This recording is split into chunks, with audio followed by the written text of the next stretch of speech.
Welcome to the first episode of the In Her Boots podcast, where we shine a light on inspiring women in the women's game. Today we have a very special guest, Ellie Fox, who's the Women's and Girls Football Development Officer at the Liverpool County FA. Ellie is not only dedicated to developing football for women's and girls within the Merseyside area, but she also runs the She Inspires League, coaches Comfort Angels and plays Alder Women on a Sunday.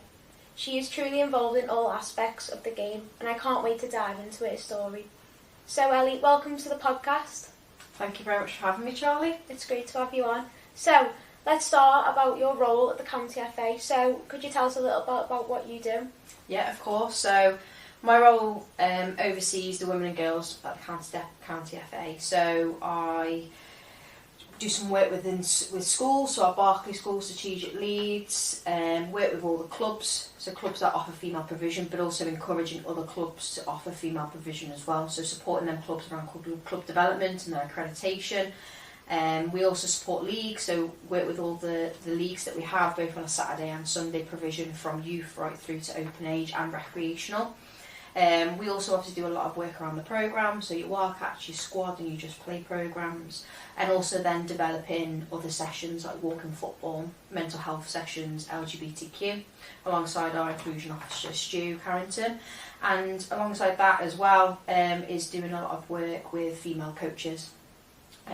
So we do a lot of like coach collectives, CPD events, trying to get females from just starting off right through, offering lots of different programmes for them. And then we do a lot of collaboration work for the She Inspires Police programme with Merseyside Police, Everton Community and Liverpool Foundation. So that's my job in a nutshell, so to speak. I know you do a lot in the women's game, which is great, and I know that you can be very busy sometimes with a lot of coaching, but then there's also stuff behind the scenes that don't get seen. So obviously I know the She Inspires programme is something that's growing, and it's great to see, so could you dive a little bit more into that? Yeah, of course. So it started around 3 seasons ago. My colleague Anna Farrell, who was the current Women and Girls Officer at the time, started it off with all the partners. We started off at 16 to 18, and then we tried to then reflect after each season, and we wanted to be more proactive rather than reactive, so we started working with younger age groups, so year 8s, year 9s. So we've done that last season and this season.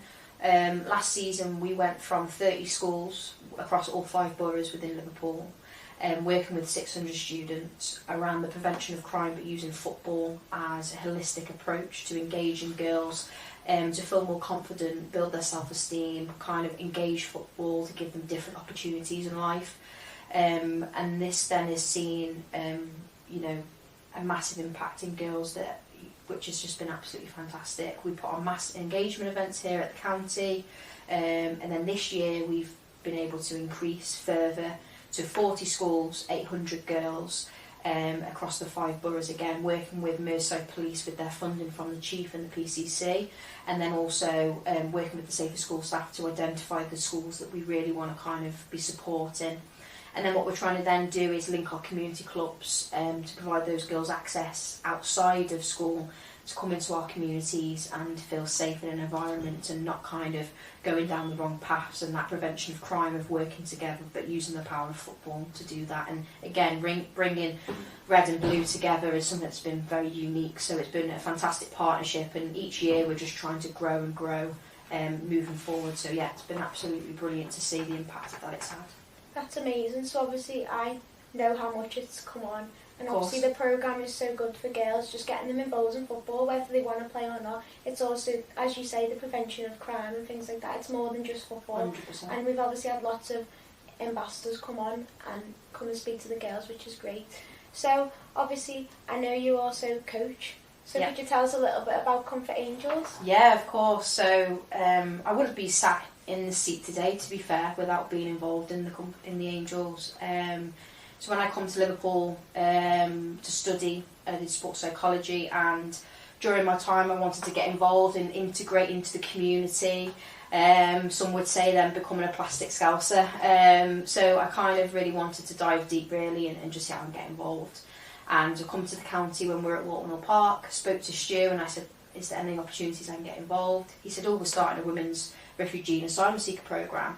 So I was like, yeah, this sounds brilliant. So I went down, at the time I think we were in Jubilee, went down there, volunteered, got to know the ladies, played a bit of football with them, actually ended up playing in the She Inspires League that obviously I now run, so it's like I've done a full 360, and over time we worked with different partnerships, and at the time we'd gone through a few different coaches for different reasons, and he turned around and said, oh, we need a coach, and I said, it's always been something I've really want to get involved with.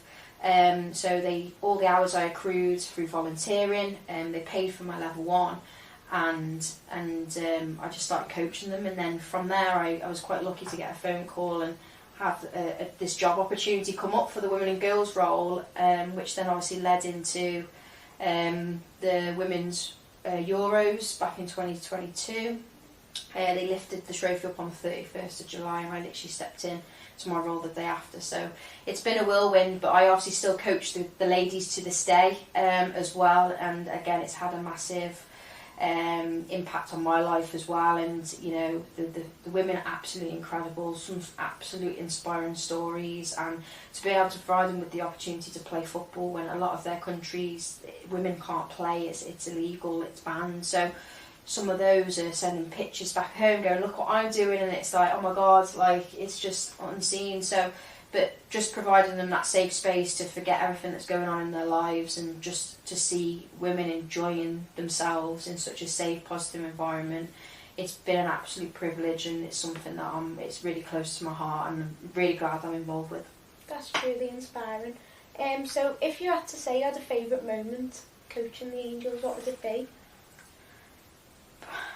That's a difficult one. I think every week they surprise me. I think it's been really nice to see their involvement in the She Inspires League once a month, and again we've took them to some fantastic places. We got to represent England in street soccer tournament a few years ago in Scotland, and some of these ladies have never ever left home before, never left their families behind, so for them it was a complete different experience, and to be able to share that with them and mentor them through and provide them with that opportunity again was a big highlight. But every week they seem to, you know, just kind of that development that you see, and especially when you see those players that are quite introverted, and over time you start to see them out their shell, and then the ball at their feet and the footwork, and you don't end up seeing it until then people are going, oh wow, how much of a development they've gone through and stuff like that, and hearing some of that feedback is obviously absolutely lovely, and I think it's been really nice to see. One probably highlight on behalf of the Angels would probably receiving a Point of Light award with Comfort, and we got to go to 10 Downing Street.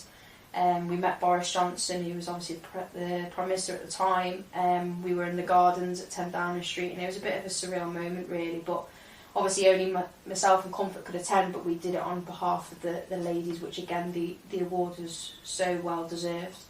But yeah, it's been brilliant to share some of the journeys and some of the places we've took them as well. That sounds so cool. It's all just a credit to your hard work, and obviously the main thing about football is just enjoying it and getting as many people involved, so it's great that you do that. So obviously I know that you've set up the She Inspires League, so obviously is it once a month on a Sunday the women play? So could you tell us a little bit more about that? Yeah, of course. So colleague Anna established it in 2018 through awareness of breast cancer through a tournament, and through that work then obviously started to develop like a league. So at the time I overtook the league, I think we had 12 teams, and then the impact of the Euros saw us double to 24, and last season was 24 teams as well. This season we've seen 30 teams, which has been incredible. It's been brilliant to see the increase, and again we've got a waiting list now for teams wanting to join. So we've got 5 divisions within that, 3 that are 5-a-side, 2 that are 6-a-side. And what we do is we try and ability band teams the best we can. We've got about 450 players ranging from 18 through to about people in their 60s, so it's fantastic. We're able to welcome in anyone from any background, age, ability into the league. Some fantastic teams that really promote, you know, kind of those different kind of reducing barriers for girls and women and to get involved, and just trying to provide that safe space. But yeah, it's been quite amazing how much of an impact the recreational side's had. So yeah, it's been a lot of work gone into it, and again, I've got a fantastic committee behind me, which I couldn't do it without them. You know, it's been really good having their support along the way. Even dragged my partner along to support and help, and never used to be a fan of football, but now really is passionate about it and support, so it's been really nice to share that as well. But yeah, it's just brilliant to provide women with that opportunity and make it so it's their league, not ours. So it's all, every year we bring them together, assess what do they like, what do they not like, what can we implement. So it's giving that voice and choice and stuff as well, and making it their league, which has been really good. Yeah, that's amazing, because obviously it's not all about just the younger girls. If we can get women playing as well, we can grow it, and it's just all about having fun as well. So obviously I know you also play, so you play for Alder Women on a Sunday. Yeah, try so to. How do you find balancing, because obviously you have your league as well, so it's hard balancing the life of the job in football as well as playing? Yeah, definitely. So obviously I played back when I was 7 to the age of 14, so I played 7 years, but that was for a boys team, because at the time there was no female provision. If you wanted to play football, you played with the boys team. You know, every lunch, every break, I was out playing football with the lads growing up. And it obviously, again, it wasn't till my grandparents, they were the ones who got me involved in football, really. My parents aren't really fans of football, so if it weren't for them, I wouldn't be probably, again, sat here now. So, but yeah, massive love and passion for it growing up. But I did finish when I was 14, and I had about an 8-year gap out. Again, work, life, university kind of got in the way. But when I come into my role, it was kind of like I wanted to get back in it for me and have that time for myself to kind of, you know, have that exercise, but grow the love back again. And it was very different going for a women's team, especially playing with obviously boys for so long. So yeah, that was an interesting going to play with obviously other women. But yeah, I've loved it. I've made some great friends along the way as well. It's been good to get my fitness back. Not as fit as what I used to be, so I get a little frustrated at times thinking I'm my 14-year-old self again, but no, it's been good, and I think it allows me to kind of switch off a little bit and do something for myself. And it's kind of for me when I'm playing, and not for anybody else, so to speak. So yeah, it's nice that I can engage myself in that way. But yeah, sometimes it's hard to change the different hats when I'm playing, and then when I'm running stuff and my role and stuff like that. Yeah, but I think I try and manage it the best I can. Yeah, as long as you're enjoying it and get through a week. That's what it's all about. Life. Yeah. So obviously, I know you joined the job after the Euros, and with the next Euros coming up, do you think it's going to see a big spike in the women's game again, in the growth? Because obviously, the more opportunities we provide for girls, the better. Yeah, 100%. I think from the last Euros, again, it's been a massive impact. We've seen over 1,000 over our target the past couple of seasons, and it's fantastic now. I think off the top of my head, we've got about 5,800 women and girls playing football in an affiliated team, so which is absolutely fantastic, and the growth that we've had over these seasons. So I'm really excited to see what impact this season will have, and again, the Lionesses and then the standards they're playing at, and even going to Wembley and the games at Wembley, like it's pretty much like a packed stadium, and it just proves that obviously that kind of, you know, we can do it, and it gives people that role model to go, you know what, there's no such thing as can't, I can do it, and that sense of if you see it, you believe it. So I really hope that going into the Euros in the summer, it might not be in England, but I do believe that, you know, there'll be those girls out there putting it on their TVs and kind of supporting them along the way, and not just girls but women as well. And I find that, you know, like I said before, the rec side of football has just gone through the roof. Walking football's a big thing at the minute that we're really trying to support and drive. So it just shows anyone can play football at any age. You know, I've got people who are in their 70s playing football for the first time. So for me, that's so inspiring, because it just shows that it doesn't matter how old we are, and we can always be involved in some way. So yeah, I do think it will have a massive impact. I don't know what impact it might have, but yeah, I'm looking forward to seeing where we kind of go, and yeah, we're just ensuring that we're well structured to take on that load if it does come. Yeah, I'm sure the Lionesses will inspire and hopefully bring even more growth, because obviously we want it to be as big as the men's game, if not bigger, because we know it can be there. Definitely. So obviously we want to inspire more females to get involved. So might be a little bit male dominated, but do you think there should be more female coaches in like the women's game, and how can we like further promote that? And how easy is it to get into coaching and taking that step into coaching where people feel like they can do it? Yeah. So I think it's important that we know the participation side in football is growing massively, which is fantastic. But I really think now it's important that female coaching and that role model is growing and linear to that growth within the game. I think, we've got Serena Wiegman, we've got the likes of Emma Hayes, some fantastic role models within female coaching that have seen many trophies and, have absolutely inspired definitely people like myself and others to think, what, we can do it. And I do think it's really important we keep supporting, so we try our best to provide as many opportunities for women to get involved in coaching and try and create that safe space. We have the Female Coaching Collective, open to any females who wants to get involved regardless of their ability, their background, their football knowledge. We say, especially if you're looking to coach from a younger age group, a lot of your transferable skills from life, as long you can bring into coaching, as long as you're providing a safe environment, kids are enjoying themselves, they're safe, they're having fun. That's all you need as a coach, and that kind of mentoring piece. Whereas you don't need to know the ins and outs, the tactics. That stuff will just come naturally, and half the time the kids will tell you what to do. So I think it's just kind of engaging people to understand that there's no such thing as can't, they can. So we also have our Stepping Over the Sidelines ran by our Women and Girls Community Champion, Jonah, and he's done a brilliant job in regards to getting brand new females into coaching. So he delivers those workshops, and we work with clubs as well to offer that provision. We've got people in their 60s starting their coaching journey for the first time, which again is absolutely phenomenal. And I had the other day a mom of two taking over her son's team, and I think it's absolutely fantastic. We can inspire everybody to get involved, because it is, our motto at the FA is football's for all, and I honestly really think that we should, support people as much as possible, because, that's what we're here to do, and people should feel okay to be involved. And I think, and then we also support ladies from a higher end, so I know yourself's involved with our new female performance programme. So again, trying to support anyone in UEFA C Plus to provide them with those new opportunities. Can we link in with the academies? Can we give you match day experience?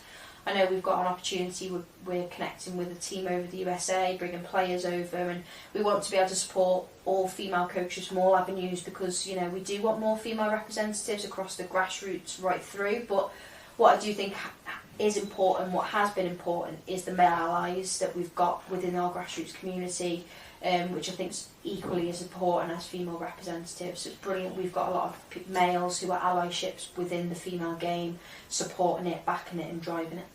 Yeah, I think just we need to provide more opportunities for the females, but obviously I feel like if they don't know that it's out there, they won't take that step. Definitely. But I think just going for it is the main thing, because in the end, you're only going to get better. Getting rid of that fear of the can't, and again, linking to the Stepping Over Sidelines, it's literally a case of going from the barriers, freezing cold with your hot chocolate, to then stepping over onto the grass and picking up cones and getting involved in that way, and then just growing from there. It's that case of just getting over the line and think, okay, this is daunting, but I'm going to work through it, and the support there is from us completely as well. So we try and capture some footage and try and get people's experiences to really showcase, how we can support others, which I think is important for people to share their experiences, because again, it's that see it, believe it moment as well.